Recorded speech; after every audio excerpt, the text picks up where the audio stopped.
I chose 3 articles. When power goes to your head, it may shut out your heart, why power corrupts, and the power paradox.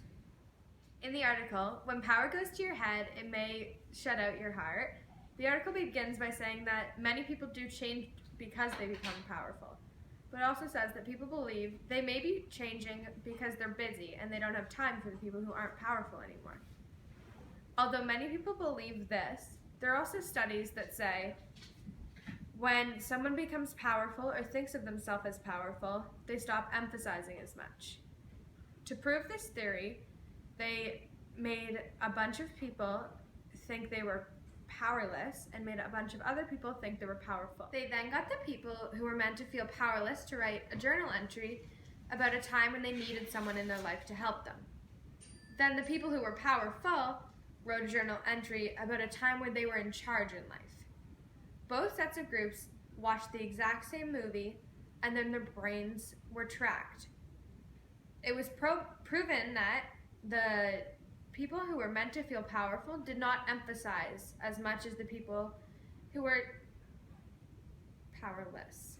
This article relates to the idea that the powerful become corrupt because just as in Macbeth, the main character Macbeth started out as a kind person who empathized for others, but as he became powerful and powerful, he actually started being able to kill people easier because he no longer empathized for anyone. This article relates to the idea that power corrupts people because just as in Macbeth, the main character Macbeth starts out as a kind person who has empathy for others.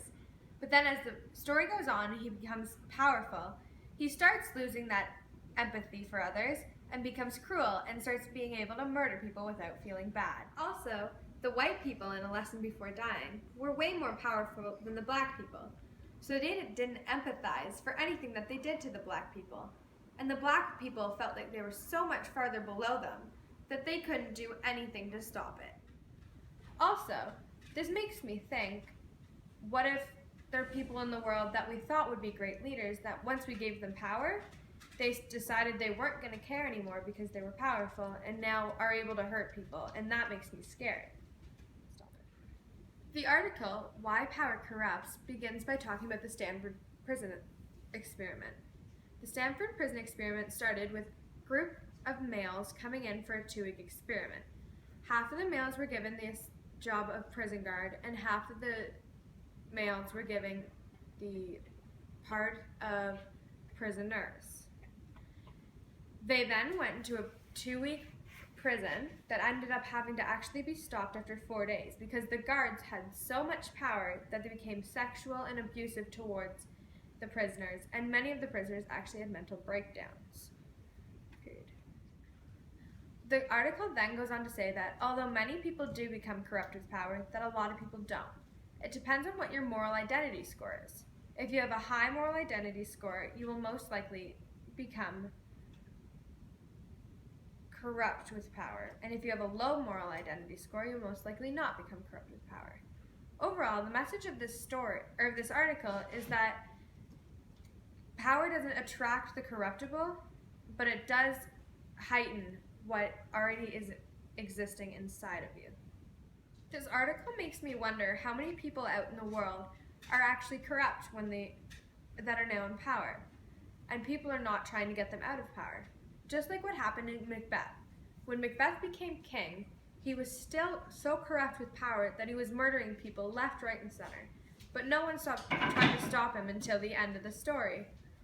Also, the blacks never tried to stop the whites in A Lesson Before Dying because they were so below them that they felt that they were so powerful that they couldn't do anything to stop them. In the article, The Power Paradox, it talks about many different myths about power. One of the myths was, power equals cash, votes, and muscle. This is a myth because many times power can be something you achieve through something simple, like a kid getting a piece of candy from his parents even though they tried to say no in the beginning. Another myth about power is Machiavellians win in the game of power.